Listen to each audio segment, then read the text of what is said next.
Hi friends, welcome to our channel. இன்னைக்கு நம்ம என்ன பார்க்க போறோம்னா TNBCல ஜெனரல் சயின்ஸ்ல தேர்டா ஒரு டாபிக் இருக்கும், உடல் நலமும் சுகாதாரமும் அப்படின்னு சொல்லிட்டு ஹெல்த் அண்ட் ஹைஜீன். இது 6th புக்கில் இருக்கிற ஒரு டாபிக் தான், ரொம்ப பேசிக்காக இருக்கிறது தான். என்னென்னா ஊட்டச்சத்துக்கள் இருக்குது, அந்த ஊட்டச்சத்து குறைபாடுனால என்ன நோய் இருக்குது, அந்த ஊட்டச்சத்து குறைபாடை நம்ம நீக்கணும் அப்படின்னா என்ன மாதிரியான உணவெல்லாம் நம்ம சாப்பிடணும் அப்படின்றத மட்டும்தான் இந்த டாபிக் நம்ம கவர் பண்ணியிருக்கோம். அது இல்லாமல் அந்த ஊட்டச்சத்து குறைபாடுனால வர நோய்கள்லாம் பார்த்திங்கன்னா நிறைய இருக்குது. வைரஸ்னால நோய்கள் இருக்குது, பாக்டீரியானால நோய் இருக்குது. அதுக்கப்புறம் அது சுகாதாரத்தை பொறுத்து அந்த வைரஸ் பாக்டீரியாலாம் கவர் ஆகும். இது பார்த்திங்கன்னா நம்மளுடைய பாடியில் இருக்கிற விட்டமின்ஸ் குறையிறதுனால வர நோய்கள். ஓகேங்களா, தனித்தனியாக பாருங்கள் ரெண்டுத்தையும். இப்போ ஃபஸ்ட்டு நம்ம உடல் நலத்தில் விட்டமின்ஸ்லாம் குறையிறதுனால என்ன நோய்கள் வருது, எப்படிலாம் இது பண்ணலாம் அப்படின்றத மட்டும் நம்ம பார்க்கலாம். ஃபஸ்ட்டு இது எதன் கீழே வருது அப்படின்னு பார்த்தீங்கன்னா, உலக சுகாதார நிறுவனம், வேர்ல்டு ஹெல்த் ஆர்கனைசேஷன், இவங்க என்ன சொல்கிறாங்க அப்படின்னா, ஒரு மனிதனுடைய முழுமையான உடல், மனம் மற்றும் சமூக நலனை குறிப்பது தான் இவங்களுடைய முக்கிய நோக்கமாக இருக்கிறது. இது நோயின்றி இருப்பதை மட்டும் குறிப்பதில்லை, நம்ம மனதளவிலையும் சுற்றி இருக்கிற சுற்றுப்புறத்தையும் நம்ம ஆரோக்கியமாக வச்சுக்கணும் அப்படின்னு தான் சொல்கிறாங்க. இதில் ஒரு வேர்டு இருக்கும், ஹோமியோஸ்டேசிஸ். அப்படின்னா என்ன அப்படின்னா, நம்மளுடைய சூழல் ஏற்படும் அழுத்தங்களும் மாற்றங்களும் ஏற்ற வகையில் உடல் தன்னை தகவமைத்து கொள்வதன் மூலம் உடலினுடைய சமநிலையை பேணி காக்கிறது தான் ஹோமியோஸ்டேசிஸ் அப்படின்னு சொல்கிறாங்க. ஒன்றும் இல்லை, ஹோமியோஸ்டேசிஸ்னா என்னன்னா உடலினுடைய சமநிலையை பேணி காக்கிறது, அவ்வளோதான்.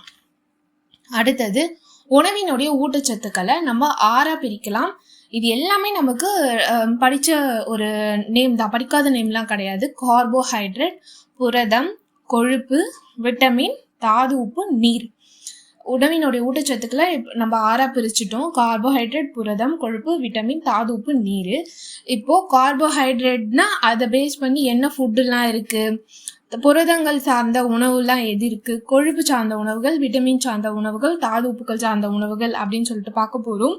இப்போ கார்போஹைட்ரேட் சாப்பிட்டா நமக்கு ஆற்றல் தரும், புரதம் சாப்பிட்டா நமக்கு உடல் வளர்ச்சி தரும் அப்படின்றத பார்த்துட்டு, அது சாப்பிடாத நம்ம உடம்புல அது கம்மியாக இருந்தால் என்ன நோய்கள் வரும் அப்படின்றத பார்த்துடலாம். கார்போஹைட்ரேட்னா மாவுச்சத்துன்னு சொல்லலாம், ஸ்டார்ச்னு சொல்லலாம். நம்ம கார்போஹைட்ரேட் சாப்பிட்றதுனால நமக்கு ஆற்றலை தரும். அடுத்தது புரதம். புரதம் உடல் வளர்ச்சி, செல்களை புதுப்பித்தல், செரிமானம் மற்றும் பல்வேறு விதமான உடல் செயல்களுக்கு புரதங்கள் மிகவும் அவசியம். கார்போஹைட்ரேட்னா ஆற்றல், புரதம்னா உடல் வளர்ச்சி, செல்களை புதுப்பித்தல், செரிமானம். அதுக்கு விட்டமின், உடலில் நடைபெறும் பல்வேறுபட்ட உயிர் வேதி வினைகளுக்கு விட்டமின்கள் மிகவும் அவசியம். ஓகேங்களா, இது விட்டமின்ஸே நம்ம பார்த்தீங்கன்னா vitamin A, B, C, D, K அப்படின்னு சொல்லிட்டு ஒரு 6 டைப் ஆஃப் விட்டமின்ஸ் இருக்குது. அதை சப்டாபிக் கீழே நம்ம பார்க்கலாம். அடுத்து தாது உப்புக்கள். உடல் வளர்ச்சிக்கும் உடல் செயல்பாடுகளை ஒழுங்குபடுத்துவதற்கும் தாது உப்புக்கள் தேவைப்படுகின்றன. கொழுப்பு பார்த்தீங்கன்னா, கார்போஹைட்ரேட்டும் கொழுப்பும் எதுக்கு வரும்னா ஆற்றலை தரும். ஆனால் கார்போஹைட்ரேட்டை விட நமக்கு அதிகமான ஆற்றலை எது தருது அப்படின்னு பார்த்தீங்கன்னா கொழுப்புக்கள் தான். இது உடலை பாதுகாத்து உடல் செல்களையும் நமக்கு பாதுகாக்கிறது. கார்போஹைட்ரேட் ஆற்றலை தரும் அப்படின்னு சொல்லிட்டு நம்ம பார்த்துட்டோம். கார்போஹைட்ரேட் எந்த ஃபுட்டுலலாம் இருக்குது அப்படின்னு சொல்லி பார்க்கலாம். சர்க்கரை சார்ந்த உணவுப் பொருள் அப்படின்னா பழங்கள், தேன், கரும்பு, சர்க்கரை, பீட்ரூட் எல்லாமே நமக்கு ஸ்வீட்டாக தான் இருக்கும். அடுத்து ஸ்டார்ச்னா நமக்கு ஒன்றும் இல்லை, மாவு மாதிரி இருக்கும். நமக்கு அரிசி, சோளம், உருளைக்கிழங்கு இதெல்லாம் பார்த்திங்கன்னா நமக்கு மாவு பொருள் மாதிரி இருக்கும். ஸோ அந்த மாவு தான் ஸ்டார்ச். நார்ச்சத்து உணவு அப்படின்னு பார்த்தீங்கன்னா முழு தானியங்கள், கொட்டை உணவுகள் இதெல்லாம் நார்ச்சத்து இருக்குது. கார்போஹைட்ரேட்டை நம்ம சர்க்கரை, ஸ்டார்ச் மற்றும் நார்ச்சத்து ஆகிய வடிவில் நம்ம பெறுகிறோம். அடுத்து என்ன பார்க்க போகிறோன்னா கொழுப்பு. கொழுப்புனாலே நமக்கு தெரியும், கொழுப்பு சார்ந்த உணவு எப்படி இருக்கும்னா ஒரு மாதிரி பிசு பிசுன்னு இருக்கும். நமக்கு கொலஸ்ட்ரால் அதிகமாக இருக்க இதுவும் சொல்லிடுவோம். ஃபஸ்ட்டு எடுத்தோடனே நம்ம என்ன சொல்லணும், ஆயில் ஃபுட்டு அதுதான் கொழுப்பு அதிகமாக இருக்குது அப்படின்னு சொல்லிடுவோம். அப்புறம் நான்வெஜ் கொழுப்பு அதிகமாக இருக்குது அப்படின்னு சொல்லிடுவோம். நம்ம ஃபேட்டே எடுக்கல அப்படின்னா நம்ம பாடியில் எனர்ஜி இருக்காது. ஸோ நம்ம டே டு டே லைஃப்பில் நமக்கு தேவையான மினிமம் லெவல் ஃபேட்டாவது நம்ம கண்டிப்பாக எடுக்கணும். அப்படி இல்லைன்னா நமக்கு எனர்ஜியே இருக்காது. சரிங்களா, ஃபர்ஸ்ட் கொழுப்பு எதுலலாம் இருக்குது அப்படின்னு பார்த்தீங்கன்னா வெண்ணெய், நெய், பால், பாலாடை கட்டி, பன்னீர், கொட்டைகள், இறைச்சி, மீன் மற்றும் முட்டையின் மஞ்சள் கருவில் கொழுப்புலாம் இருக்குது. இது வந்து ஆற்றலை தரும், உடல் செல்களை பாதுகாக்கும். அடுத்து புரதம். புரதம் வந்து பார்த்தீங்கன்னா உடல் வளர்ச்சி. ஃபர்ஸ்ட் புரதம் எடுத்துக்கிட்டோம் அப்படின்னா நம்ம என்ன சொல்லுவோம்னா உடல் வளர்ச்சி மட்டும்தான் ஃபர்ஸ்ட் நமக்கு ஞாபகம் வரணும். உடல் வளர்ச்சி, செல்களை புதுப்பித்தல் மற்றும் செரிமானத்துக்கு புரதங்கள் பயன்படுகிறது. இது எதுலலாம் இருக்குன்னா முட்டை, மீன், பால், கோழி, இறைச்சி, சோயாபீன்ஸ், கொட்டை, பருப்பு போன்றவற்றில் புரதச்சத்து இருக்கிறது. அதிகமான புரதம் எதில் இருக்குது அப்படின்னு பார்த்தோம்னா சோயாபீன்ஸில் இருக்குது. அடுத்து விட்டமின்ஸு. விட்டமின்ஸ் வந்து பார்த்திங்கன்னா எல்லாத்துலேயுமே மோஸ்ட்லி நமக்கு விட்டமின்ஸ் இருக்குது. எந்தெந்த ஃபுட்டில் என்னென்ன விட்டமின்ஸ் இருக்குது அப்படின்றத நம்ம பார்த்துடலாம். விட்டமின்ஸை நம்ம ரெண்டாக பிரிக்கலாம். கொழுப்பில் கரைகிறது, நீரில் கரைகிறது அப்படின்னு சொல்லிட்டு. கொழுப்பில் என்னென்ன விட்டமின்லாம் கரையும் அப்படின்னு பார்த்தீங்கன்னா vitamin A, vitamin D, vitamin E, vitamin K. அதுக்கப்புறம் நீரில் கரைகிற விட்டமின்ஸ் எப்படின்னு பார்த்தீங்கன்னா பியும் விட்டமின் சியும் வந்து நீரில் கரையும். நீர் வந்து நம்ம உடலுக்கு தேவையான அளவு வந்து எடுக்கணும் அப்படின்னு சொல்லியிருக்காங்க. அவங்க பாடி வெயிட் அண்ட் ஹைட்டுக்கு ஏற்ற மாதிரி நீரோடைய அளவு வந்து வேறுபடும். பட் மினிமலாக என்ன சொல்லியிருக்காங்க அப்படின்னா 8 கிளாஸ், அதாவது 8 டம்ளர் தண்ணி வந்து நம்ம குடிக்கணும் அப்படின்னு சொல்லிட்டு சொல்கிறாங்க. அவ்வளோதான். இப்போது அந்த விட்டமின்ஸ் குறைபாடுனால என்ன நோய் வருது, அது எதன் மூலியம் எந்த ஃபுட்டு சாப்பிட்டா நம்ம சரியாகும் அப்படின்றத நம்ம பார்க்கலாம். விட்டமின் ஏ வந்து ஆரோக்கியமான கண் பார்வை மற்றும் தோலுக்கு நம்ம விட்டமின் ஏ சார்ந்த ஃபுட்டு வந்து நம்ம எடுக்கிறோம். அது எதுலலாம் இருக்குது அப்படின்னு பார்த்தீங்கன்னா மீன் எண்ணெய், முட்டை, பால், நெய், கேரட், சோளம், மஞ்சள், பழங்கள், கீரைகள். அதாவது மஞ்சள் நிற பழங்களும் மஞ்சள் நிற கீரைகளும் அந்த மாதிரி எடுத்தோம் அப்படின்னா நமக்கு விட்டமின் ஏ வரும். விட்டமின் குறைபாட்டினால என்ன நோய் ஏற்படுகிறதுனா மாலைக்கண் நோய்.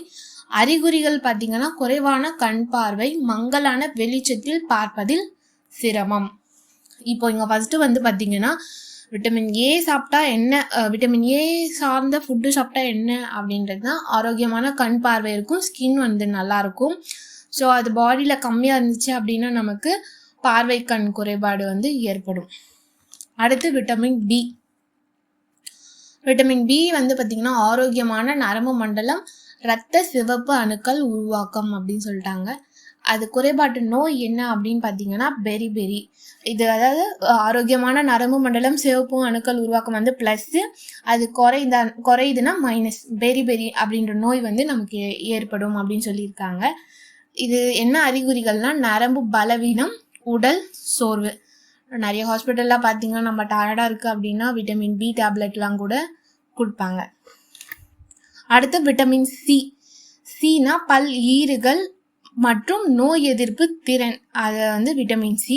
குறைபாட்டு நோய் வந்து பார்த்திங்கன்னா ஸ்கர்வி, ஈறுகளில் இரத்த கசிவு ஏற்படுதல் அப்படின்னு சொல்லிட்டு அந்த ஈறுகளில் வந்து நமக்கு பார்த்திங்கன்னா கொஞ்சம் கொஞ்சமாக பிளட்டு வரும். அவ்வளோதான். இது வராமல் இருக்கணும் அப்படின்னா என்னென்ன பழம்லாம் சாப்பிட்லான்னா ஆரஞ்சு, நெல்லிக்காய், பச்சை மிளகாய், தக்காளி. அடுத்து விட்டமின் டி. விட்டமின் டினாலே நம்ம என்ன பண்ணுவோம், சூரிய வெளிச்சத்தில் நின்னா விட்டமின் டி கிடைக்கும் அப்படின்னு சொல்லிட்டு இது பண்ணுறோம். பட் இப்போ இருக்க சூரிய வெளிச்சம் வந்து பார்த்திங்கன்னா ஒரு 7 o'clock 7:30 வரைக்கும் தான். பட் அதுக்கு மேலே போச்சுன்னா நமக்கு அந்த அல்ட்ரா ரேஸ் வந்து நமக்கு அதிகமாக இருக்கும். அப்படி இல்லை அப்படின்னா ஈவினிங் டைமில் ஒரு 5 o'clock அப்படின்னா ஒரு 4:30க்கு மேலே அப்படி தான். ஓகேங்களா. விட்டமின் டி வந்து குறைபாட்டினால என்ன இருங்க, ரிக்கட்ஸ், பலவீனமான எளிதில் வளையக்கூடிய எலும்புகள். விட்டமின் இ வந்து இனவிருத்தி. குறைபாட்டு நோய் வந்து நரம்பு தளர்ச்சி, நோய் எதிர்ப்பு சக்தி.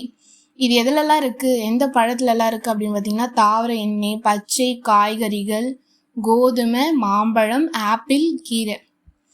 குறைபாட்டு நோய் வந்து பார்த்திங்கன்னா நரம்பு பலவீனம், மங்கலான கண் பார்வை, மலட்டுத்தன்மை. அறிகுறிகள் மலட்டுத்தன்மை, நோய் எதிர்ப்பு சக்தி இல்லாமை. இப்போ நம்ம என்னென்ன விட்டமின்ஸு அதோடைய ப்ளஸ்ஸு, அது இல்லை அப்படின்னா என்ன குறைபாடு நோய் வரும், இதுதான் வந்து இதில் இம்பார்ட்டண்டான இதுவு. அதுக்கப்புறம் கொழுப்பில் கரையும் விட்டமின்கள், நீரில் கரையும் விட்டமின்கள். கொழுப்பில் எதெல்லாம் கரையும் அப்படின்னு பார்த்தீங்கன்னா ஏ, டி, இ, கே. நீரில் எது கரையும் அப்படின்னா பியும் சியும். விட்டமின் கே வந்து ரத்தம் உறைதல். நமக்கு ரத்தம் உறைதல் அப்படின்னா எங்கேயோ அடிபட்டுச்சு, நமக்கு பிளட் வந்துக்கிட்டே இருந்துச்சுனாலும் ப்ராப்ளம் நமக்கு. ஓகேங்களா, அதுக்கு வந்து ரத்தம் உறையல அப்படின்னா நமக்கு பிளட் வந்துகிட்டே இருக்கும். ஸோ அதுக்கான விட்டமின், அதாவது அது ஸ்டாப் ஆகணும் அப்படின்னா விட்டமின் கே வந்து நம்ம பாடியில் இருக்கணும். குறைபாட்டு நோய் வந்து எலும்பு, பற்கள், பலவீனம் மற்றும் பிற. விட்டமின் கே எதுலலாம் இருக்குது அப்படின்னா பச்சை காய்கறிகள், தக்காளி, முட்டைகோஸ் மற்றும் பால் பொருட்கள். குறைபாட்டு நோய் பலவீனமான எலும்பு, பற்கள் போன்றவை. சிறு காயத்தினால் ஏற்படும் அதிகப்படியான இரத்த கசிவு. அடுத்து தாது உப்புக்கள். தாது உப்புக்கள் நம்ம வந்து உடல் வளர்ச்சிக்கும் உடல் செயல்பாடுகளை ஒழுங்குபடுத்துவதற்கும் தேவைப்படுகின்றன. இது ரொம்ப இம்பார்ட்டன்ட். எதுனா கீரையும் பருப்பும் தான் ஃபஸ்ட்டு வரும். அப்புறம் முட்டை, பால், மீன் எல்லாமே இருக்கும். தாது உப்புக்கள் வந்து எதில் அதிகமாக இருக்குது அப்படின்னா முருங்கைக்கீரையில் தான் வந்து அதிகமாக இருக்குது. உலக அளவில் 80% முருங்கைக்கீரை உற்பத்தி இந்தியாவில் தான் இருக்குது. முருங்கைக்கீரையை சீனா, அமெரிக்கா, ஜெர்மனி, கனடா, தென்கொரியா மற்றும் ஐரோப்பிய நாடுகள் இறக்குமதி செய்கின்றன. ஆனால் நம்ம முருங்கைக்கீரையை சாப்பிடவே மாட்டோம். அதுதான் இங்கே ஹைலைட்டு. அடுத்து தாது உப்புக்கள், அதனுடைய பணிகள். நம்ம எப்படி விட்டமின்ஸில் வந்து ஒரு 6 கேட்டகரியை பார்த்தோமோ அதே மாதிரி தாது உப்புக்களில் ஒரு 4 கேட்டகரியாக பிரிச்சிருக்காங்க. கால்சியம், பாஸ்பரஸ், அயோடின், இரும்பு சத்து. கால்சியம் வந்து வலுவான எலும்புகள் மற்றும் பற்கள், இரத்த முறைதலுக்கு பயன்படுகிறது. பாஸ்பரஸ் வலுவான எலும்புகள் மற்றும் பற்கள். அயோடின் வந்து தைராய்டு ஹார்மோன் உற்பத்தி. இரும்பு சத்து ஹீமோகுளோபின் உற்பத்தி மற்றும் மூளை வளர்ச்சி.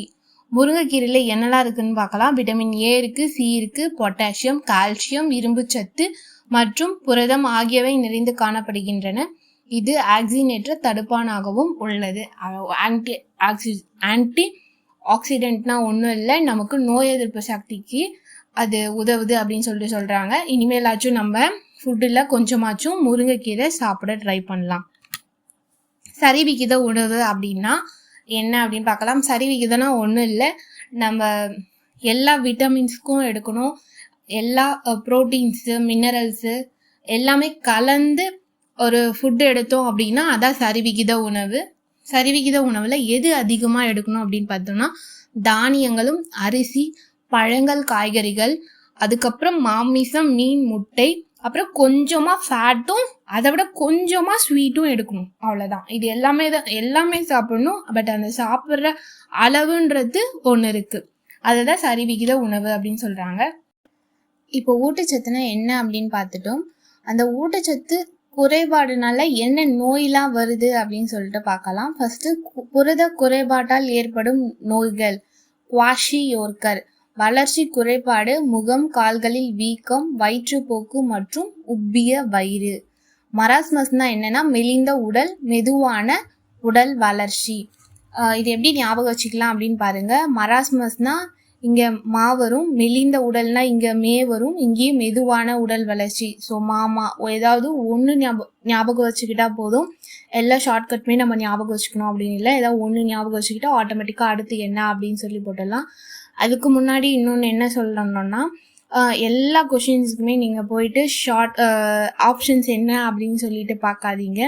இப்போ நீங்கள் ஒரு கொஷின் படிக்கிறீங்க அப்படின்னா, இப்போ நீரில் கரையும் விட்டமின்னா பிஎன்சி, அது ஆப்ஷன் இல்லாமலே நமக்கு ஞாபகம் இருக்கணும். அந்த மாதிரி ப்ரிப்பேர் பண்ணுங்கள் எக்ஸாமுக்கு. எப்போவுமே எல்லா கொஷினுக்குமே ஆப்ஷன் பார்த்து தான் நான் ஆன்சர் போடுவேன் அப்படின்லாம் இருக்காதீங்க. ஒரு லெசன் எடுக்கிறீங்க அப்படின்னா கான்ஃபிடெண்ட்டாக படிங்க. ஆப்ஷனே இல்லைனாலும் எனக்கு அதெல்லாம் ஆன்சர் பண்ண முடியும் அப்படின்னு இருக்கணும். சரிங்களா? அடுத்து தாது உப்புக்கள் குறைபாட்டால் ஏற்படும் நோய்கள். ப்ரீவியஸாக என்ன பார்த்தோம்? புரத குறைபாடு. இப்போ தாது உப்புக்கு குறைபாடு. ஓகேவா? கால்சியம்னால என்ன தாது உப்பு குறைபாடு நோய்னா ரிக்கெட்ஸ். பாஸ்பரஸ்னா ஆஸ்டியோ மலேசியா. அயோடின்னா முன்கழுத்து நோய், கிரிட்டினிசம். இரும்பு சத்து நம்ம ஈஸியாக போட்டுருவோம், ரத்த சோகை. அயோடினாலும் நமக்கு தெரியும், டே டு டேல நம்ம சால்ட் யூஸ் பண்ணுறோம். ஸோ அது கம்மியாக இருந்துச்சு அப்படின்னா நமக்கு முன்கழுத்து கழலை நோய் அப்படின்னு பெரியவங்களுக்கு வரும். குழந்தைங்களுக்கு வந்து கிரிட்டினிசம் அப்படின்னு சொல்லிட்டு ஒரு நோய் வரும். கால்சியம்னா ரிக்கெட்ஸ், பாஸ்பரஸ்னா ஆஸ்டியோ மலேசியா. சீக்கிரம் படுக்க சென்று அதிகாலை எழும் பழக்கம் ஒரு மனிதனை நலமுடனும் வளமுடனும் மற்றும் அறிவுடனும் வைக்கிறது அப்படின்னு யார் சொன்னதுன்னா பெஞ்சமின் பிராங்க்லின். இது ஜஸ்ட் அது தெரிந்து கொள்ளும் பாக்ஸில் இருந்தது, அவ்வளோதான், அது ஞாபகம் வச்சுக்கோங்க. அடுத்து ஓஆர்எஸ், ஓரல் ரீஹைட்ரேஷன் சொல்யூஷன். இது நம்ம எப்போ இதை எடுப்போம் அப்படின்னு பார்த்தீங்கன்னா, அதிகப்படியான வயிற்றுப்போக்கு ஏற்படும் போது நமக்கு பாடியில் ஆட்டோமேட்டிக்காக ரொம்ப டயர்ட் ஆகிடுவோம். அந்த டைமில் இந்த ஓஆர்எஸ் நமக்கு கொடுப்பாங்க. இந்த ஓஆர்எஸ் குடிக்கல அப்படின்னாலும் நம்ம சால்ட்டு அண்டு சுகர் மிக்ஸ் பண்ணி குடித்தோன்னா நம்ம பாடி டீஹைட்ரேட் ஆகாமல் பார்த்துக்கலாம். இப்போ நம்ம 6th புக்கில் ஒரு யூனிட்டு அண்ட் டிஎன்பிசியில் ஒரு குட்டியாக ஒரு டாபிக் நம்ம முடிச்சிட்டோம். ஸோ புக் பேக் கொஷின் நான் ஃபுல்லாக கவர் பண்ணிவிட்டு லாஸ்ட்டாக அப்டேட் பண்ணுறேன். நீங்கள் புக்கு மட்டும் படிக்காமல் புக் பேக் பின்னாடி இருக்கிற கொஷின்ஸையும் படிங்க. ஸோ புக்கு உள்ளேருந்து தான் நமக்கு படிக்கலனா கூட அட்லீஸ்ட் புக் பேக் பின்னாடி இருக்கிற கொஷின்ஸ் படித்தா கூட நம்மளால் ஈஸியாக ஸ்கோர் பண்ண முடியும். சயின்ஸில் இன்டீரியராக கேட்க மாட்டான், ஈஸியாக கேட்கணும் அப்படின்னு நினச்சா நம்ம புக் பேக் கொஷினையும் கேட்டு கூட போயிடுவான். பாய்.